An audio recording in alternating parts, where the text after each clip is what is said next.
Okay, Google says it's 4 o'clock, so let's call our meeting to order. Paul, can you take the roll, please? Certainly. Ms. Tompkins. Present. Mr. Miller. Here. Mr. O'Reilly. Here. Mr. Ebero. Here. Mr. Peschel. Here. Mr. Kaplan is here.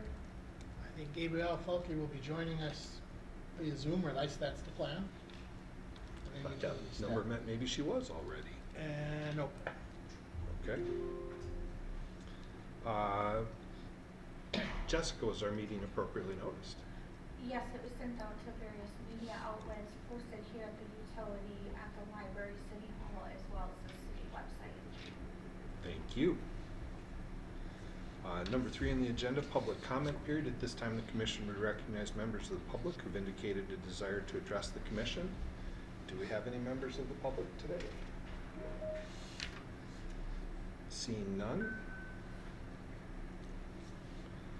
Item 4, commissioner and staff comments. Commissioners, any comments before we go? No? Nick, any staff comments? Yeah, 2. John will start. Yes, last year we had the private side lead service replacement program bid project. We're about halfway through that. That project will be going again here in a few short weeks. And we are opening up with a second project now with the ones that we found from last year from digging on our side and seeing that it was actually lead in the street by where we attached versus top of the basement, so it's a kind of commercial service. We have 14 more of those that we're going to go after through another bid project this summer. This one is completely funded by the DOT because it's all in census tracts 103 and 106. And for areas that's basically each side of Central Avenue from 14th Street north to Harrison, and then out to about Oak and Peach. So those 2 quadrants are 100% principal forgiveness, and all 14 of those services are in that track. So there'll be no assistance needed in that regard. So just teeing that up, there'll be approvals that we'll have to bring back to the commission for consideration in the months to come as we get all those documents put together. Any questions on that? If not, the other item is just obviously the elections are around the corner, and good luck to those that are running. Just wanted to note that the oath of office isn't until April 21st. So regardless of the outcome of the elections, each of you will still be a commissioner through the April commission meeting. And I confirm that with Jessica Schiff also. Thank you. All right. Number 5, presentation of audit and approval. Amber, that makes you up. Sounds good. Everybody should have a packet of slides that were sent for the meeting. Just gonna briefly go through them. It's pretty similar to prior years. Going through our audit scope and that process, and then what the audit opinion ended up being, some financial statement highlights, and then the most fun part, I'm sure for you guys, upcoming accounting standards that affect how those financial statements look. So if we get into those slides, I'll start off going down to page 3, audit process. So as I've mentioned in years past, we do a risk-based audit. That's how the standards are set up to be done. It's almost been 15 years, I think, since the risk-based audit approach has been required. And so we start off by looking at your internal controls. You know, what kind of checks and balances do you have on all that stuff? And, you know, are they good, you know, are they really adequate, or is there maybe something that's a little less than ideal kind of thing? It happens sometimes, not necessarily here, we haven't had any findings for internal controls, but it is just something we look at every year because you never know what might actually change. Then we look at your revenue sources. How do you recognize revenue? You know, are they, like here you guys are doing, you know, all your billings, but other governments might not be that similar. So there might be more than one different area we have to look at because each type of revenue gets recorded a little differently or recognized a little differently depending on the accounting rules.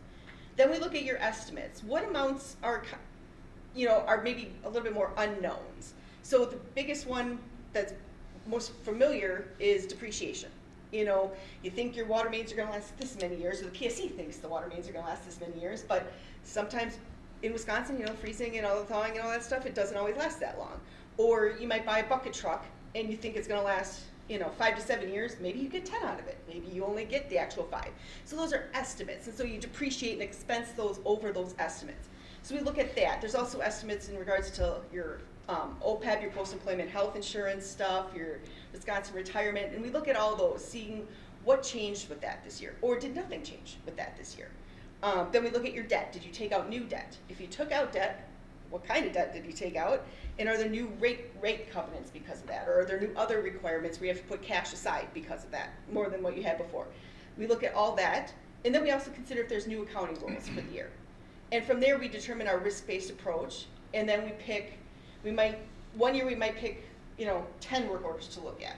One year we might pick 20 work orders to look at, or we might pick 15 utility bills and actually look at that, depending on what our risk looked at to determine what our testing goes. And ultimately, all that compiles into what our audit opinion was. And our audit opinion was unmodified, so this is the quote, unquote, clean audit opinion. Nothing that was materially misstated or uncorrected as a result of our audit procedures or any of our testing. It's what the commission and the utilities strive for every year. And as I mentioned before, we did not find any material weaknesses in internal control or any other material weaknesses that we would have to report as findings for the utilities for 2025. Then, overall, it was a very clean audit. We appreciate everything that everybody prepares for us, and we're here, working long days in the beginning of February, trying to get everything out. We do appreciate everybody being available for us when we have questions, and just, we like to have this back and forth throughout the year, plus then during the audit, just, build that relationship and make sure, it helps make the audit go a little smoother when we kind of know what's going on throughout the year as well. And we're here to help provide resources if you have questions. Overall, we did not identify any financial statement misstatements, so there were no audit entries as a result of the audit. This year, there were no uncorrected audit or accounting misstatements. In the past few years, there's been one related to subscription-based IT arrangements. Those are those software agreements that are actually like assets for software to be used. This year, it fell below the scope. I believe, if my memory serves, the agreement ended, and then was more on a month-to-month or more annual now. But if there was ever a new one, that might trip back up and be included in this presentation. There was one new accounting rule that went into effect, but it had no impact. It's called certain risk disclosures. And basically what GASB was looking for with this is if a government has a certain concentration, let's say one major revenue customer, and then all of a sudden that customer goes bankrupt. And then, so then the footnotes then would want you to describe what are you doing to mitigate that impact of it on your financial statements. Or if you had a significant vendor that had a problem, what are you doing to disclose? And they want more disclosures on that. And there's certain time frames that would have to happen. It has to be like reasonable, more than 50% happening within 6 months, different things like that. So in talking with everybody, there was really nothing like that. But it is just something that all governments have to now consider. And if something would happen, put a little footnote in saying, this is the situation, and here's where we're going with it. And then the only other estimate that we always consider a little bit more sensitive is fair value. That's the whole fair value on your investments. So as you know, the market goes up and down, and so your investments can go up and down. The PSC does not want the fair value of those investments recorded, so what you see on a month-to-month basis from management doesn't reflect that, because that's what the PSC doesn't, because that's what they want. But for financial statement purposes, they want that fair value impact shown. And so because the market can be fairly volatile, that is one of the more significant estimates that we look at. Any questions over on the audit process or anything along those lines before I move into some financial highlights? Okay. Then financially, we're going to look at total operating income. Obviously, we focus on this just because, it's what your PSC is going to focus on to get towards your rate of return, and just overall, the nature of your business is to be making enough from your charges to your customers to offset those operating expenses and not have to worry about or lean on interest income or other revenue sources to help meet those needs. So in 2025, your water utility had operating income of $2.1 million, which was an increase from prior year of about $800,000. If you remember back in 2024, there was extra sand and different type of purchases related to the PFAS facility, and that kind of drove down that operating income in that year. For the electric utility, there was operating income in 2025 of $4.2 million. This was a decrease, but a lot of that had to do with the purchase power and those fluctuations, and obviously the utilities has like now worked towards that rate stabilization deposit, which, you know, should help, I believe, address some of that stuff. But it's something that's truly just the nature of the entity, and that's gonna fluctuate. As you can see, 2024 was just really high compared to all the other years, so this is kind of more in line with what it has been. And then the communications utility had a positive operating income of $182,000, fairly consistent with the last 3 years. And again, that's why we like to show this chart too, just to see, you know, we know things fluctuate, Wisconsin winters fluctuate, that affects water stuff sometimes. You know, the purchase power, again, those markets are hard to control and hard to predict, but it's always, to me, it's nice to see how are we doing over a series of years. There was also a rate case that went into effect with water last year as well, that Yeah. impacted that income. Page 8 just shows the breakdown by the different revenue sources, but different categories to again kind of, you know, I know you're all very familiar with, hey, you get a lot of your revenue from obviously residential and industrial, but just to kind of see how does that fluctuate over the past 5 years, because that all does play into how your cash flows come in and just, again, how your total revenues are and helps predict future changes, I think, when working on rate cases. Page 9, or the next slide, I'll also go through water. Again, fairly consistent. Public fire protection and residential, your main revenue sources for water. Page 10 goes through your rate of return. Both water and electric went up in 2025. As Nick mentioned, the rate case did help for water. And obviously, because that went up to 5.56. And then electric's at 5.44, still slightly below what the PSC has authorized for rate of return, but within reason of what they're looking for. And again, as you can see here, you can see those fluctuations, but then you can also see when the new rates tend to hit, they go in there.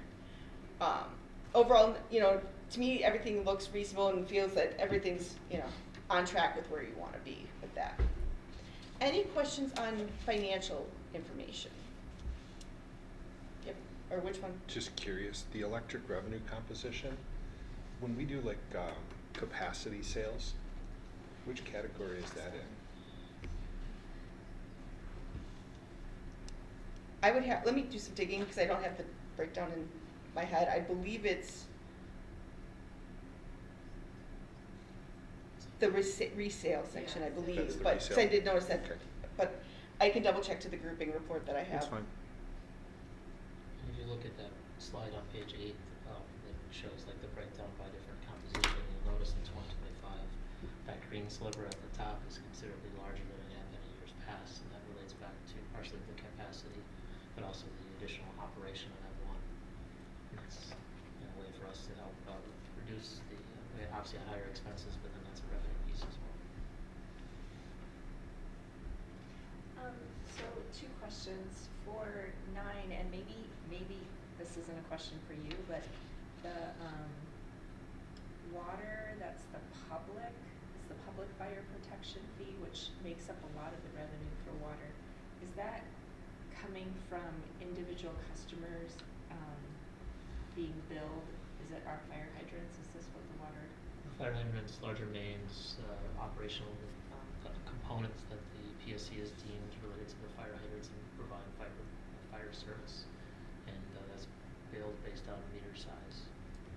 It was just such a large amount that maybe sometime in our, year cycle or something, maybe we could talk about, is there ways to reduce how much water we're flushing through hydrants or something?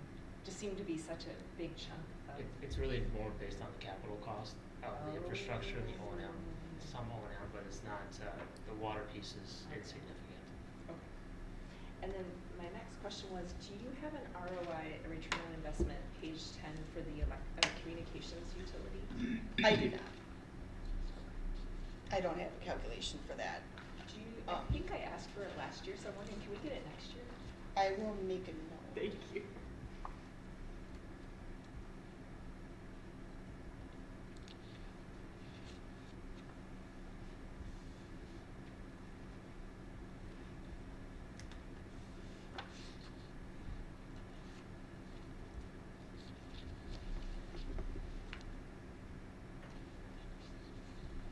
Moving then to some new upcoming accounting standards, and I want to spend a lot of time on this GASB 103 one, because it is going to change how your income statement looks on your financial statements. It will also change the MD&A that is at the beginning of the document. For the MD&A, which is Management Discussion and Analysis, they basically want you to start from scratch, kind of thing. They want more comments on policy changes and economic factors, and not just all at the end. They want it up near capital assets, they want it near operations, they want it near debt. They also still want some of the stuff for trends for subsequent year budget and future changes towards the end, but they want more discussion, basically, is kind of the way I'm looking at it. And then also for the debt section, they don't want to focus just on your long-term bonds. They want discussion on pensions and OPEB and leases if you have them. They just, especially since all those new things for leases and SBITA were new, I think that's where they were driving for it. But like, so those first 10 pages that Patty puts together is gonna be completely different for you for 2026's financial statements. Then the part that, well, the next big change, some of these other changes are gonna impact more governments that aren't just water and utility enterprise funds. So that's where some of like the budgetary comparison information or component units, that's gonna affect like city level, not necessarily the utilities. But on your income statement, basically what GASB 103 did was redefine operating versus non-operating. And basically, it defines more clearly what they think non-operating is, and then everything else falls in operating. And then they came up with this category concept called subsidies. So in the non-operating section, they want you to identify stuff that is basically you got funds from a third party that are meant to kind of help you cover costs and keep rates lower, kind of thing. So, you know, that might be maybe an operating grant. Let's say maybe you get some sort of miscellaneous, maybe if you get focused on energy rebates or something else like that, that's, you know, kind of helping to offset some costs that way, but maybe are also capital related because maybe you replaced all the lights or something, you know, to make them more energy efficiency or whatever. Then those might fall in subsidies category instead of just non-operating grants or miscellaneous. And they want that, you're going to see subcategories now next year on your financial statements. You'll have your operating revenue, operating expenses, and then you're going to have these non-operating revenue. You have non-capital related subsidies, so your interest income and anything that's not going to be, wasn't a revenue source that was helping to offset capital. And then if you had anything that was a subsidy that's going to offset capital, then you have another subcategory on there. So fairly big change. It could have been bigger, believe it or not. They were looking for more stuff to change, but they limited to this. But I wanted to let you know that, again, that's where next year we might spend a little bit more time looking at one of those financial schedules just because of how different it changes. Do I really think a whole lot will change? Not really, except I don't really foresee you guys getting a lot of subsidies. You know, I feel like it all kind of stay, but again, we'll have different categories. So, wanted to give you the heads up that that's coming. I think, Yeah. obviously, we work with CLA, we also work with 2 other auditing firms because of our other responsibilities, so this has been something all 3 of them have highlighted. I think as far as the MD&A, one of the things, one approach could be just removing it all completely and just saying that the body's elected not to do it, so that's one area that we're looking at. Obviously working with Amber and her team just to figure out what the best route is. Also talking with Ellers from a financial perspective, is there, you know, as we think about bonding or having our existing bonds, is this publication, is this document used in that capacity? Does it help with, you know, someone that's going to provide us funding? Do they look at this to see, you know, where we're at? If they do, then maybe there's some value in developing it completely. If they don't, then maybe there's an opportunity to lessen the load, if you will. So more to come as we work through that. And as we gain more information, as other entities might implement sooner rather than you, because basically any government that has a 6/30/26 year end has to implement first before you guys will obviously share information for what we learn in case, you know, if people have found simple ways to do it or not, kind of thing. But yeah, definitely we're here to help provide guidance for what we know on that information. But yeah, big change. had one quiet year, now back to more. Also, kind of connected, but really shouldn't have an impact for you guys is GASB 104. This is your capital asset footnote.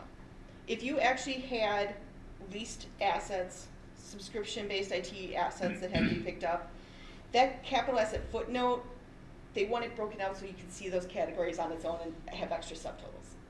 So if you did have that, your capital asset footnote, instead of being, a page and a half, might be 2.5, depending on how all those subcategories fall. And that's the biggest thing. And then if you had other intangible assets too, they just want some extra subcategories. But nothing too complicated based on what you guys have right now, but again, it could be happening.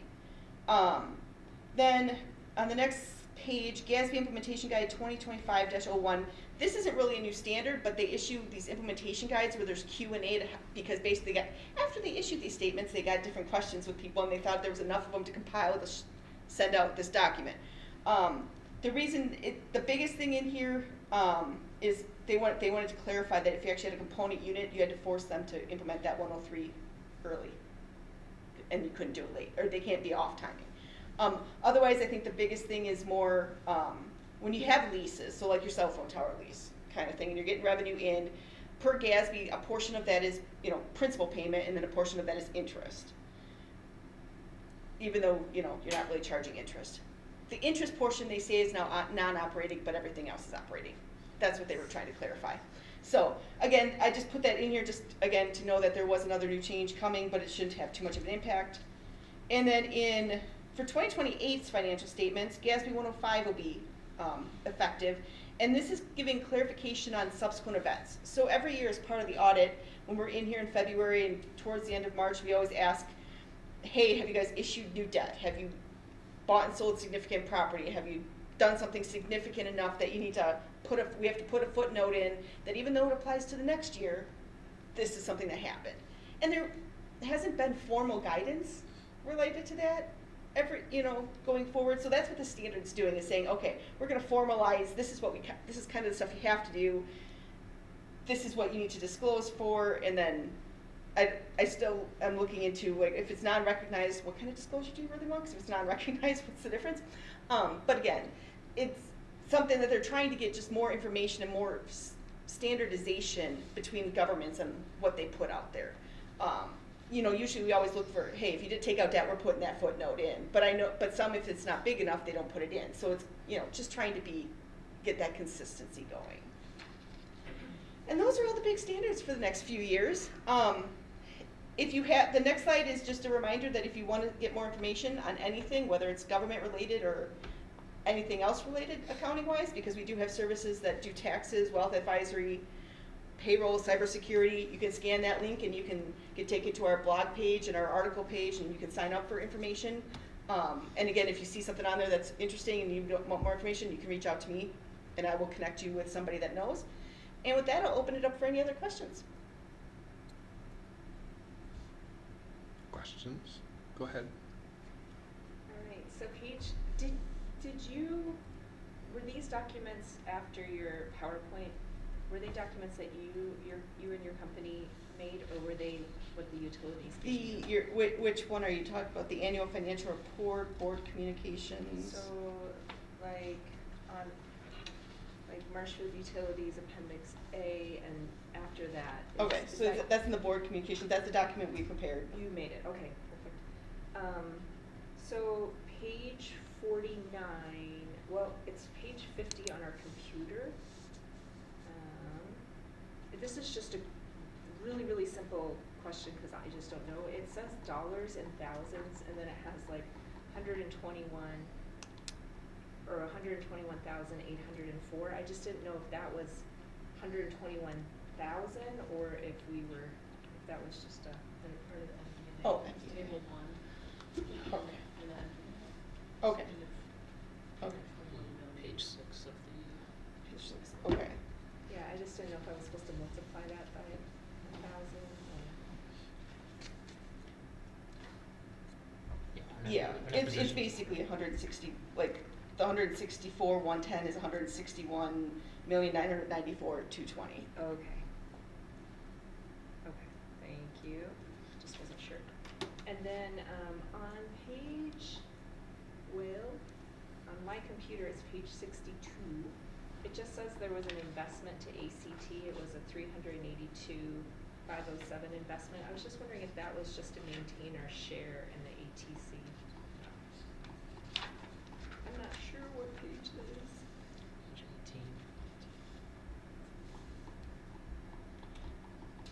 Page 18. If, I don't have the calculation in front of me, I believe it's the net of additional minus capital calls minus undistributed earnings, but I don't have the calculation in front of me. It's just because we gave a lot to the ACT last year, so I'm wondering if it was broken down into different purposes.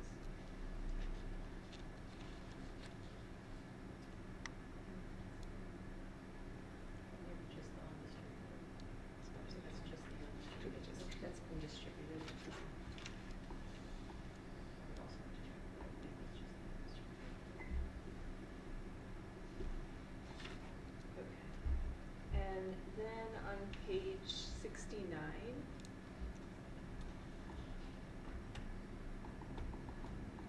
which, 25, I was just wondering if it's possible to have that broken down by utilities like you did for some of the other.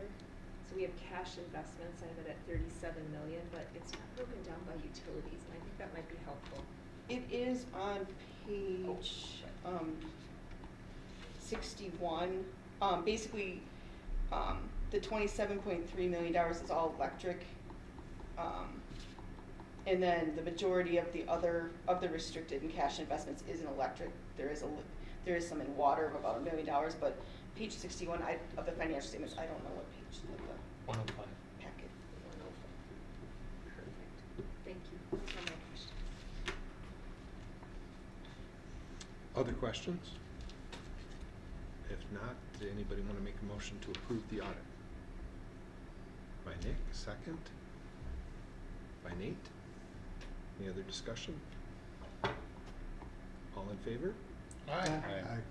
Oh wait, do I have to do remote? Or Yeah. do I have to do roll call? We gotta do more. We gotta do roll call. Paul, would you please call the vote? Natasha? Aye. Nate? Yes. Mike? Yes. The other Mike? Yes. Nick? Yes. Gabrielle? Yes. And Paul votes yes. All right, thank you. That motion passes. Amber, thank you for scintillating update on the coming changes. Number 6, city dividend. Yep, so this is the annual review of the dividend. The packet included a number of items. First was the memo that provided a few items about, of the different items, I guess, documents that are included in the packet.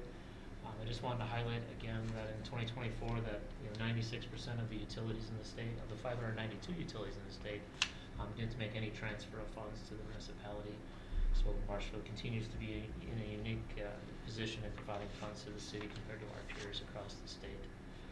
The next page provides the results of the dividend calculation based on policy in the same fashion that we've done the last number of years, which shows a net total dividend of $671. And then basically taking the ATC capital calls less the cash distributions and then comparing that to the interest, the 25% for the 3 utilities, comes up with that result. After that is the dividend history chart, which shows the amount that's been provided over the years. One thing you will note that from 2003 to 2010, the dividend was 0. And at that time, I believe there might have been a number of items, but one of the big one was we had the large capital generation project that was on the horizon, and part of the rationale by holding those funds back. And then finally is the dividend and pilot policy. You'll note that the last sentence in that policy actually notes an annual review by the commission each March. So that's is my update, or let you guys take it where you'd like to go. Did you want to make a motion? I had a question, but I can wait for the motion. Is there any kind of motion anybody would like to make? Sure. I would move that we pay the $677 dividend to the city per our current policy, 671 whatever it is, yes. Correct. per the calculation. Per the- Is there a second to that motion? Second by Natasha. Okay, now, your Okay. question. Can you just explain to me what the difference is between the 305,815 and the 671? Where are you? Oh, it's on page 2. So, we'll start at the top and work our way through this, just to Okay. make sure we're all on the same page. So the first, bucket there, if you will, is the cash distributions, which total 1,035,516. So that's how much money we receive in actual cash. The next is the capital call payments to ATC. So these were the payments that we made in the 3 quarters, and you can see that's at $1.34 million. The difference of those two is a loss of $305,144. So we paid out more in payments than we got in distributions. So that's the 305,144. Then below that, you can see the interest calculation. What it shows is electric is $2.47 million in interest, but then we have to back out the interest or the distributions of the 1.035, and then the undistributed earnings, which I think was the number you had questioned about in the audit, the 382,000, to come up with a net interest of $1.05 million for electric. The water is 108, and the communications is 61. If you add those three together, you come up with 1.22 million. For policy, we take 25% of that, which results in 305,815. So when we add the 305,815 to the 305,144 above, which is a negative number, would result in $671. Yeah, thank you so much. Nick, Paul? just as a question on this, the fourth quarter, there's a dash. We haven't paid that yet, or we don't know that, or we would have to include that in the calculation? There was no fourth quarter capital call. And just to piggyback off of something that was said earlier, the capital calls are to maintain our ownership share. It's not increasing our ownership share. Are we anticipating that these sort of numbers will continue for the next 4 to 5 years? Yes. Yeah, the forecast that ATC provides us has not changed. Okay, so we have a motion and a second on the dividend. All in favor? We're gonna look by roll. Oh, darn it, it's gonna take me a little while. I know.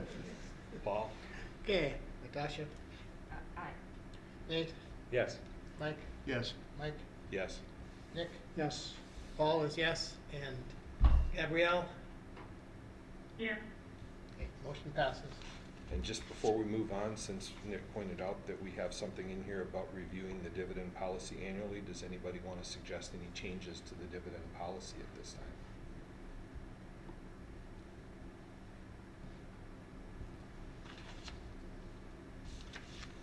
Moving on.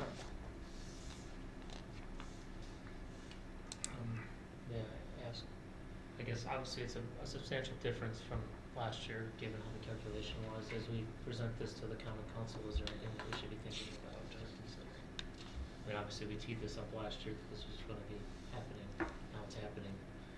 Is that enough, or is there any more additional consideration that we need to think about?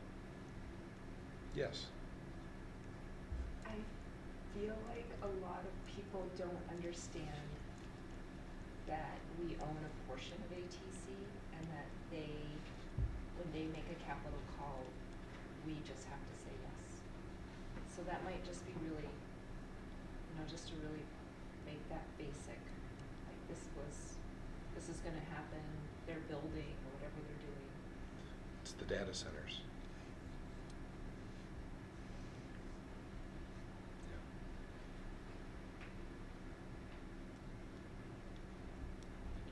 But just keep it simple is what you're saying too.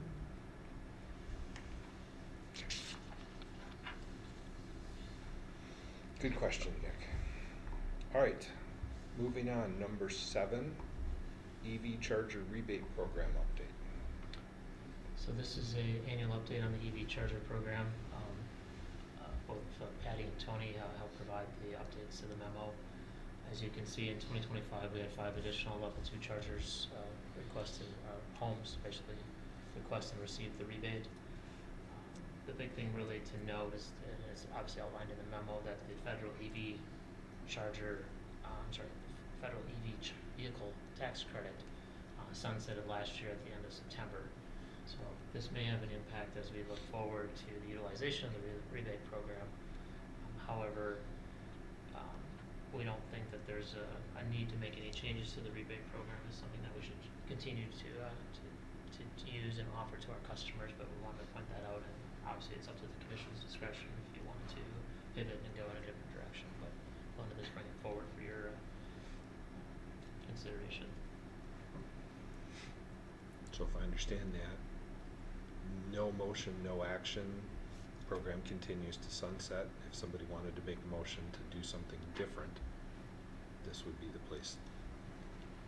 Yeah, and just to be clear, the current approval that you provided last year goes through March of 2028. Yep. So we're good until March of 2028. Yeah, unless for some reason the funds run out, yes. Well, yeah.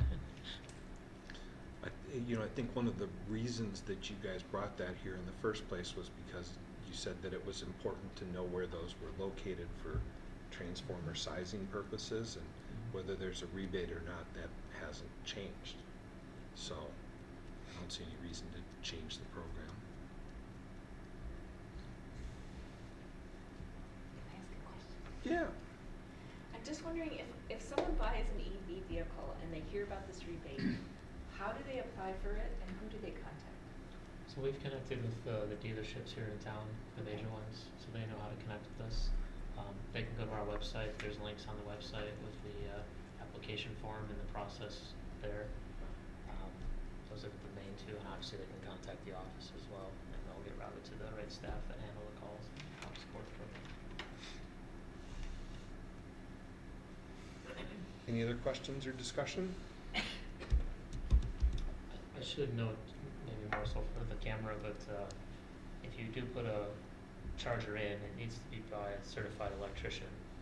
You can't just put it in and hope that will provide you the funding. We make sure that the city electrical inspector signs off if it's in the city. If it's out the city, it needs to be a licensed electrician. We've run into a few instances where things, we had to work through that process with the homeowner to make sure that it was done correctly. Obviously, we don't want to see an installation that can cause any harm to anyone's property. Thanks for that clarification. Moving on, number 8, value of the utility. I'm going to turn it over to Jess. Alright, so in the packet you can see updated slides for this year's version.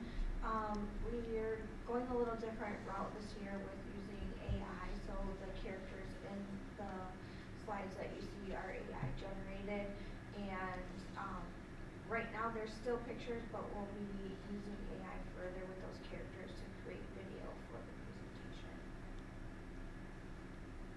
Fun.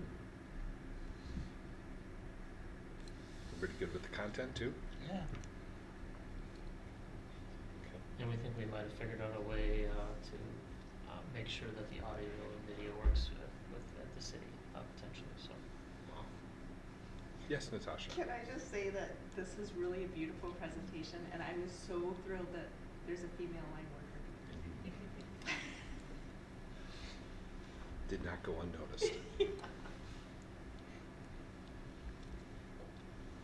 Any other suggestions to throw at the team? No. All right, moving on, number 9, strategic plan quarterly update. So this is the quarterly update. Just a few items of note that in there, just to highlight some of the things that everyone's working on, is there's a group working to expand. As you know, annually we do the battery and lamp take-back program. We're working to expand that to include a considerable amount of e-waste, and then also some pharmaceuticals at the same time. So something we're still working on. We believe that besides labor, that most of it will be covered by various funding opportunities from the state, so there won't be any cost per se from the utility perspective, or very little. So that's one thing we're working on. so more information to come in May for that, or June, I can't remember what the date was, May or June, I'm still working on that, but, working on it. We're getting close to updating our purchase order process, onto a new software platform. So that's something we've been using the old platform since before I started, so it's, time for something new, a little bit more modern, so we're making, some great strides there. We also have a wellness committee that's been getting together and has worked on a number of, new offerings for our employees. We just had the employee, gathering or celebration last week. So good things there, 2 weeks ago, excuse me. And then, we took the first steps on a deep dive onto, proactive safety risk management, which happens with both our water and electric departments, where they're really trying to take the time to sit down and talk about the risk of their jobs and areas that maybe we can make adjustments or find new apparatus or equipment, those types of things. So hopefully, we're creating a better environment for our staff to work in and ensuring that we don't have injuries or any other catastrophic events. So, some of the highlights. Yes, ma'am. One cool thing that I thought might be a great synergy project would be the Public Works and Parks and Rec are exploring the possibility of taking one of their dry retention basins. So it's something that you can't build on, and it's not a wet retention basin. It's just for flooding. And instead of mowing, which costs money, to turn it into prairie, which would then be like pollinator habitat. So it's something they're exploring right now. They're looking into it's a 5-year process to actually turn it into prairie that stays prairie. So this whole thing. But anyhow, that might be something the utilities for the environmental would be interested in.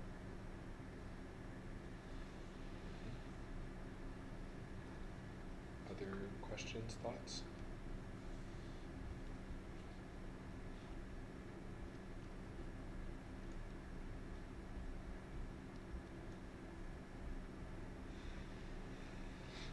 Good. Okay, that was information only.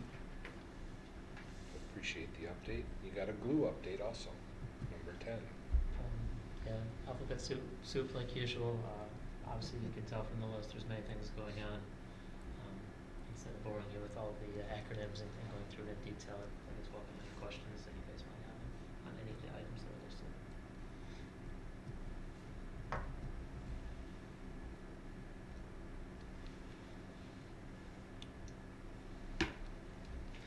Thanks for that. Moving on to number 11, the Commission Governance Draft Dark Fiber Policy version something, 6, 7. Yes, 6, 7. So this is based on last month's commission discussion. The policy's been revised. I guess the main revisions focus on adding some language associated with the market assessment, and then providing the commission some flexibility on the use of funds. Those are the 2 main things that I took away from the last meeting to incorporate. So welcome your comments or changes, suggestions. Hopefully we're getting closer to maybe not there We're yet. inching our way. Yes. What are you thinking? Are you raising your hand, Gabrielle?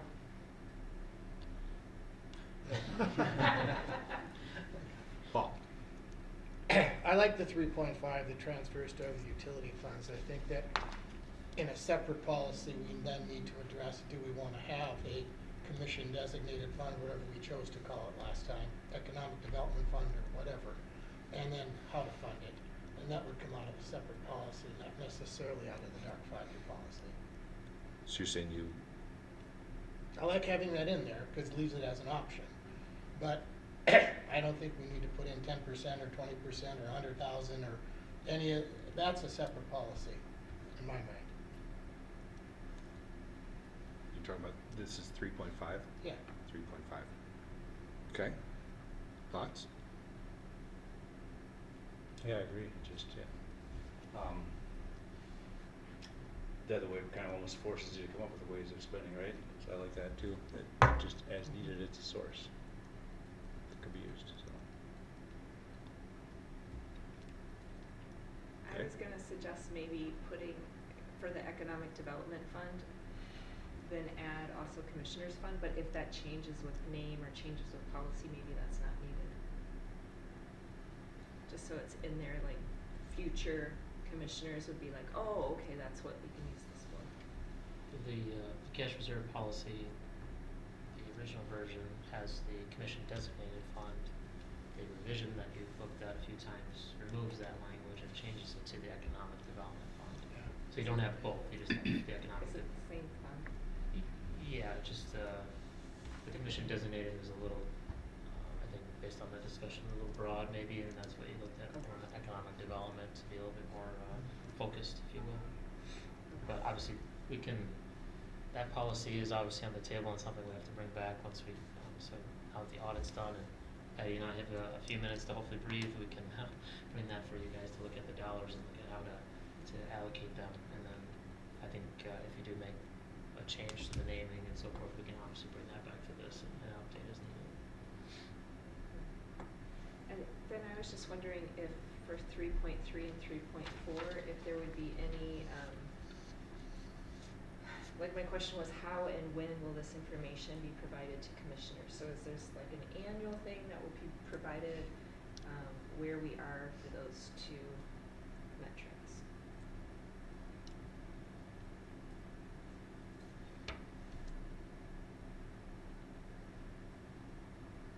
Well, 3.4 says annually during the first quarter of the calendar year. Should we put that? And then 3.3 says the end of the first sentence is measured on a year-end basis. So get to the year-end, we have the audited financial statements, we know where we sit, and we can apply that 1.5 times the fund balance to figure out if we're overfunded, underfunded, on track, and then that gets reported in that first quarter for the commission to review. Would it be something where we are looking at it on an annual basis, or is it just going to be in the financial reports?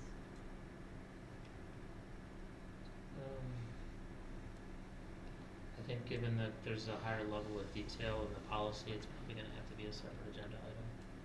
That'd be my first blush at it.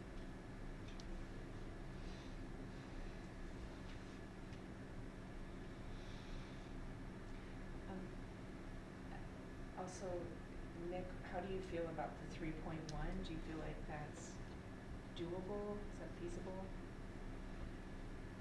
Yeah, I mean, I think it is. To be honest, I made the wording there to really put it back on you guys to direct us and to tell us how you want it to be completed.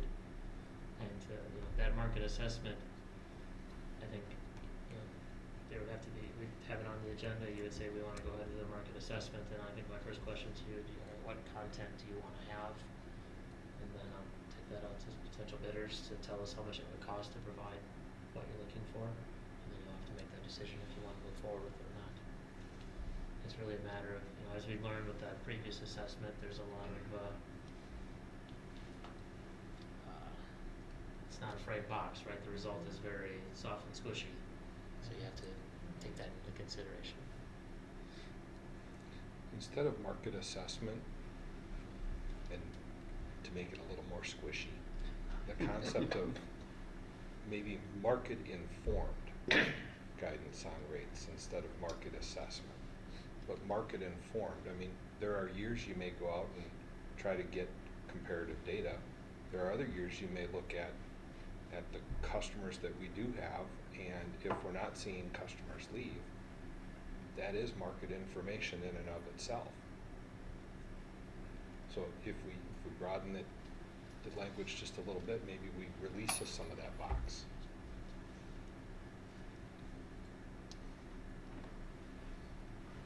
What word did you use, Mike? Market informed.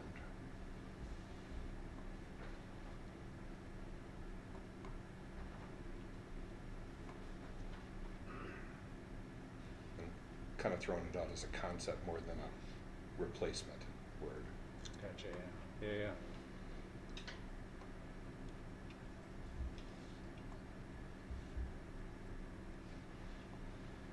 Yeah, if it's so desired to go that route, I think we just have to, we'll have to work with the wording just to prepare a market assessment. Market, I'm not sure if market informed is the.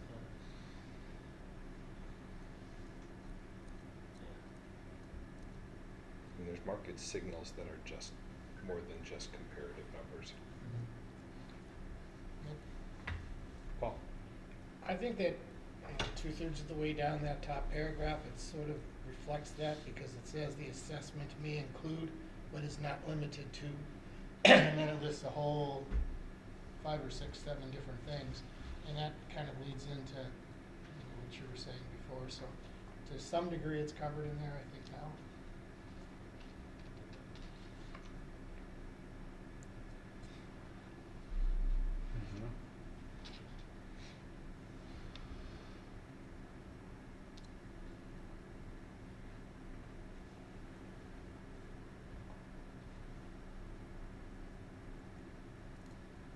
Other thoughts? The changes are getting smaller.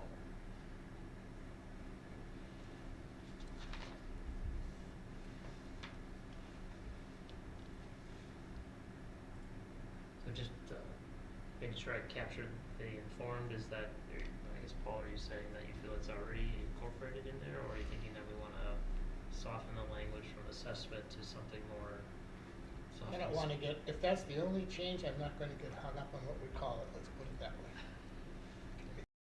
I just want to say thank you to everyone for dealing with this for 6 months. I think this final result is better than what we started with, which was nothing. Mm-hmm.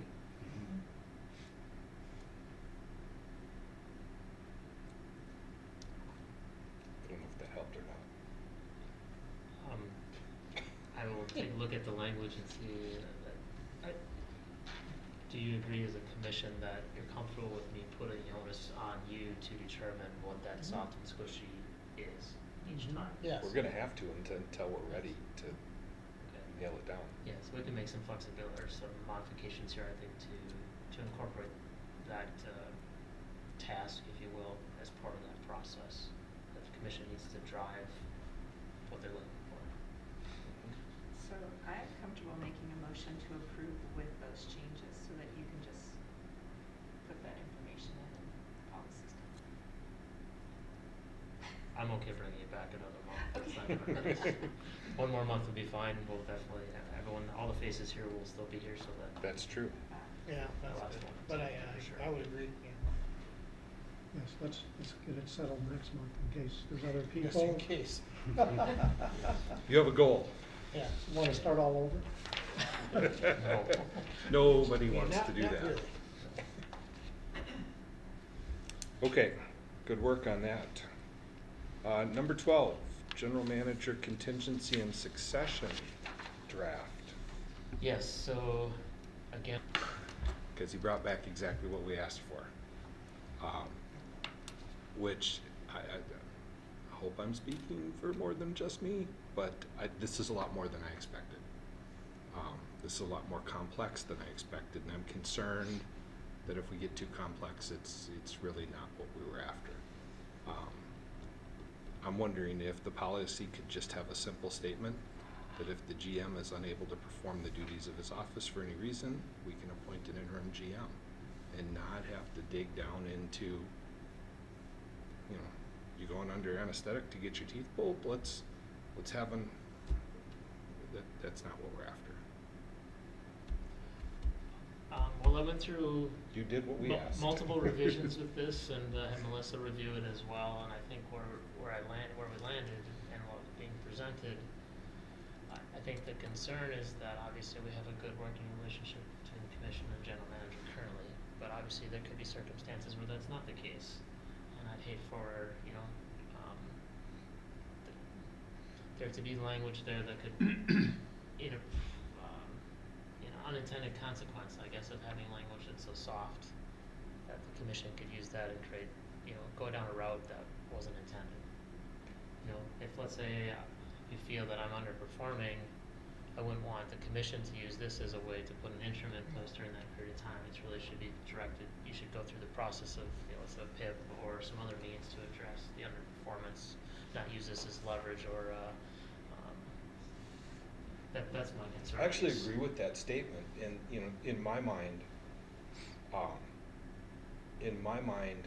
planned absences, or in my mind, I refer to them as operational absences. You know, that is within the existing scope of your delegation to deal with. If you know that you're gonna be gone and, you know, designate that, that's fine. I don't think that should come up to the commission level and shouldn't be part of this policy, and if we do feel a need for that, it should be a separate policy. You know, our original goal was succession contingency concept. The something suddenly happens, and really we were talking about it being a permanent something. I don't think until the very end of our last month's conversation that we took that little pivot into the short-term type of thing. After I read this, I thought that's probably not where I wanted to go, but I really would like to hear from others too.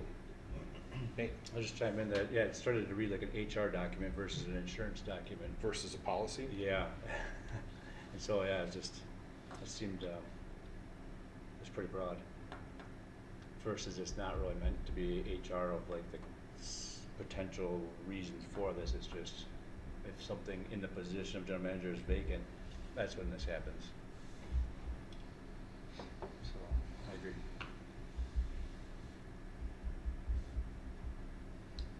Other thoughts? Nick? Well, I think your example of going under anesthesia or something like that, it's for 30 days or more. So it's not for a short term, it's for a long term vacancy. So, In my mind, 30 days is a long term. and I saw that 30 days, and I also thought, you know, the way the policy is written, if Nick gets hit by a bus, do we have to wait 30 days? I think that's a determination factor. Is it going to be more than 30 days? Oh, I guess there's he's vacant. Okay. Nate? I mean, if there was a conflict, I can't imagine the commission would resort to this to resolve it. Like, this wouldn't fix it. It wouldn't, either way, if it's written there or not, I don't think it matters, right? It wouldn't save that conflict. I'm gonna play devil's advocate Uh-huh. and say, you know, politics can get nasty. I do get where Nick's coming from. Yeah, the people at the table today, but 10 years from now, who knows? I just don't see this being used as that route.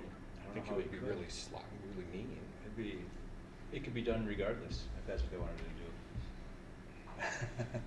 You wouldn't need a policy to do that particular thing that this is trying to cover. Sometimes it's easier to justify when you have that policy that meets the intent of whatever you're trying to do. It's a lot easier to get people to vote for it or potentially be in favor of it. So, is it the second paragraph that,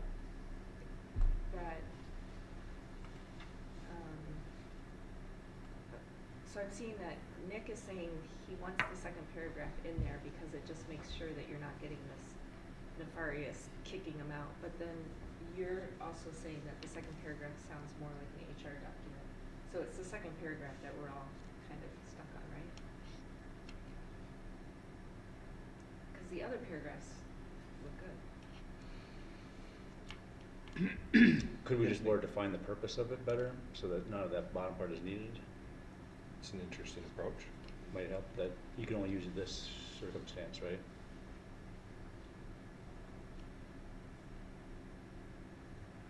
Yeah, I think when we brought this up as a group, Policy B, one would be the one that's right there, and the other would be take out some of the wording so that it doesn't feel so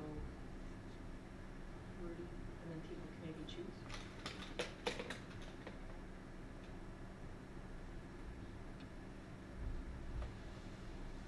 I'm sure he would again do whatever we asked.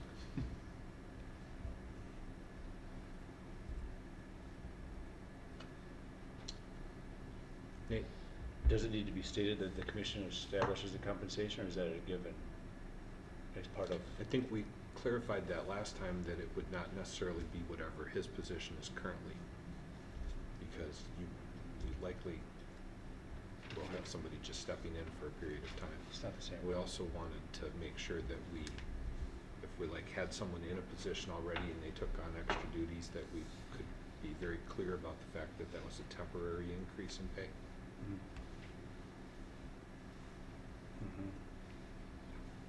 But again, we used very simple language and didn't spell out all those details. Gotcha, yeah.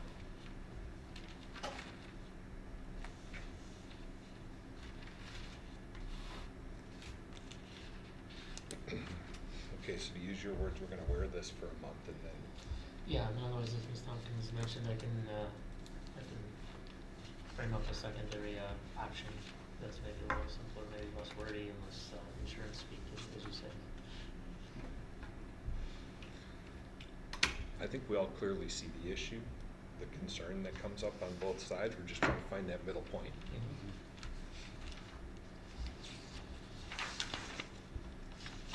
Anything else?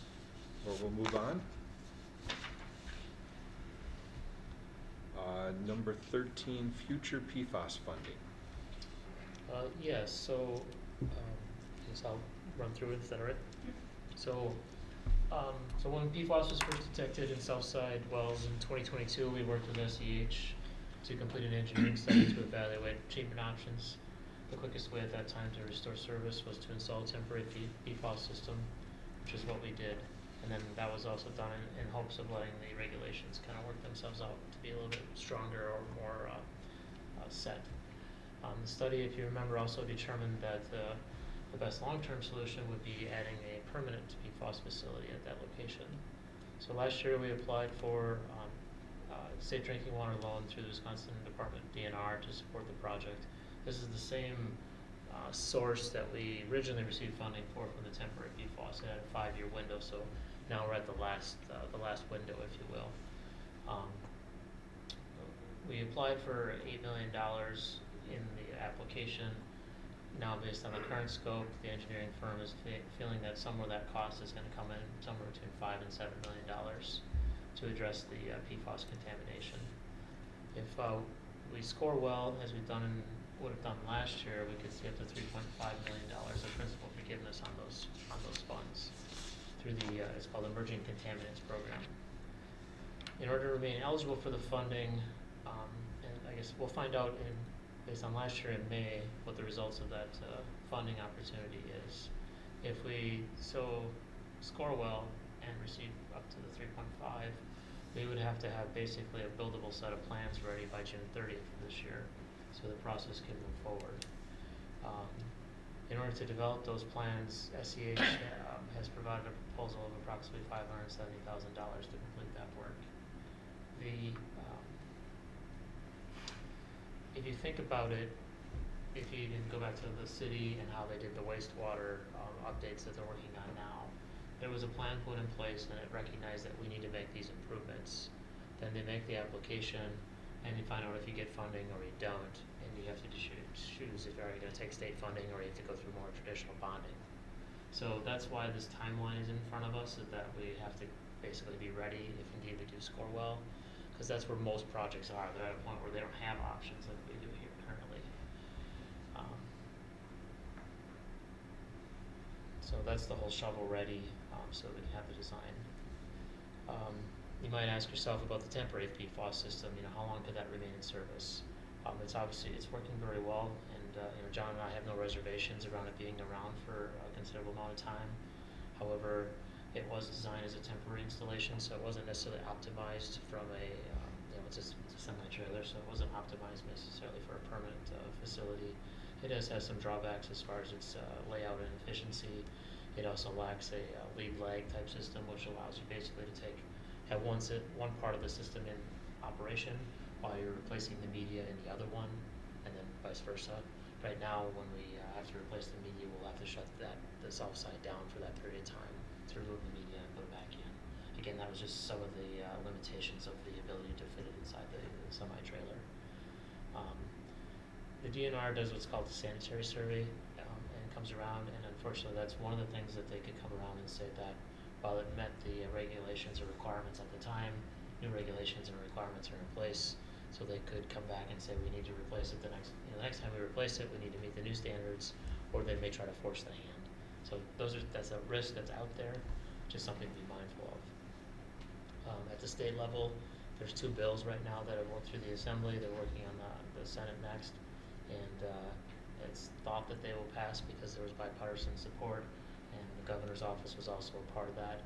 That could release about $130 million, which $80 million of it is earmarked for municipal treatment systems. So there's a potential for another funding opportunity. It's yet to, obviously, it still needs to be approved, needs to be developed, so we're probably a few years removed from seeing that. And obviously, the last piece is that John and I met with the law firm that's been dealing with PFAS litigation. Basically, they told us we have there's a 6-year statute of limitation as it relates to our situation, and we tested in 2022, so roughly we have 6 years or 2028 to do any filing of a lawsuit there. It's an option. Obviously, if you want to get into that more, it's probably more of a closed session type discussion, but it is just something to be mindful of. One of the downsides is as they look at litigation now, not only are they looking at the big companies that were sources of the potential PFAS, but they're also trying to figure out if there's local contributions as well. And that's a part where it could become just challenging, creating a challenging situation that I don't think we necessarily want to deal with, if that makes sense. Because obviously, if there's someone here locally that was using the materials or the chemicals, not knowing that they had side effects, and now we're having to litigate against them, it's probably not a good thing that we want to do. Number 14, job orders. Yes. So I have 3 of them tonight. First is job order 18381, which is the Elm Tree rebuild. The capital budget approval amount was $286,440. The design, the estimate in job order is $207,900. This is to replace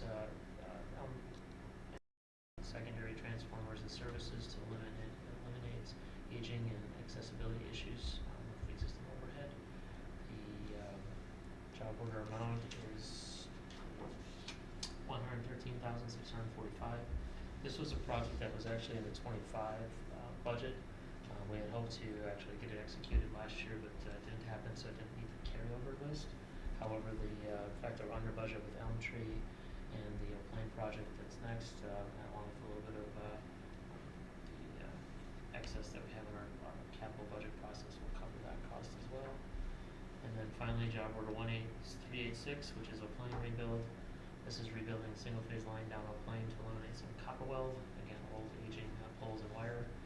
The capital budget was $107,000, and the job order cost is $79,812.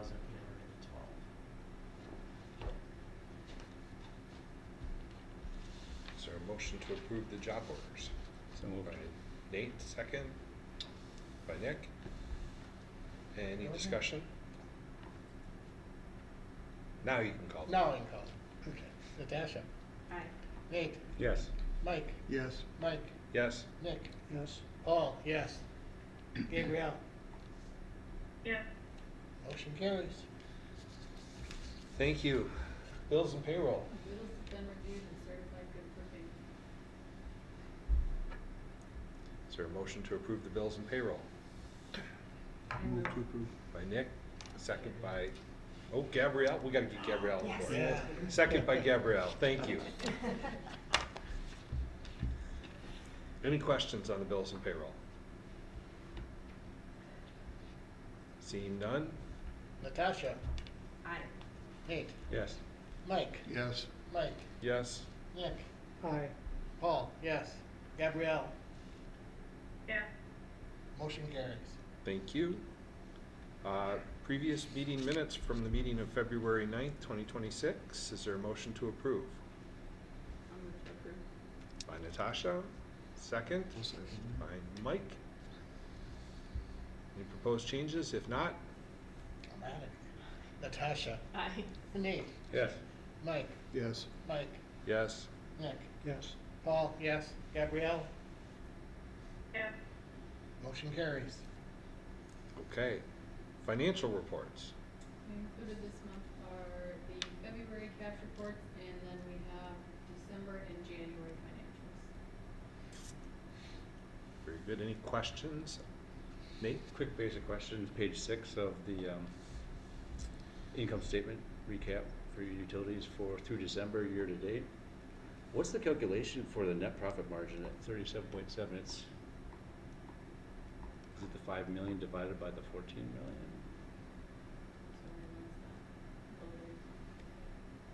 I just couldn't get the math to work out, so I wasn't sure which numbers to use.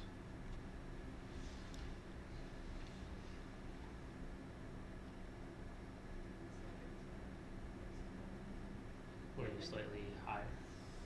Uh, I think it might be the total revenue. yeah, if you take 5,175, wait, if you take 5,743,000 divided by 15,287, it's not 38. Could be lower, I presume. Please don't make us have to check every line on the sheet again. No, I hope, I'm just thinking I'm using the wrong lines. I just want to make sure.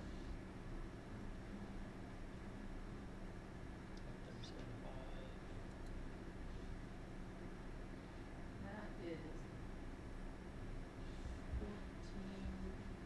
57,43,241 divided by 14,791,965. Oh, okay. So net sales divided by net sales. Net income divided by net sales. Gotcha.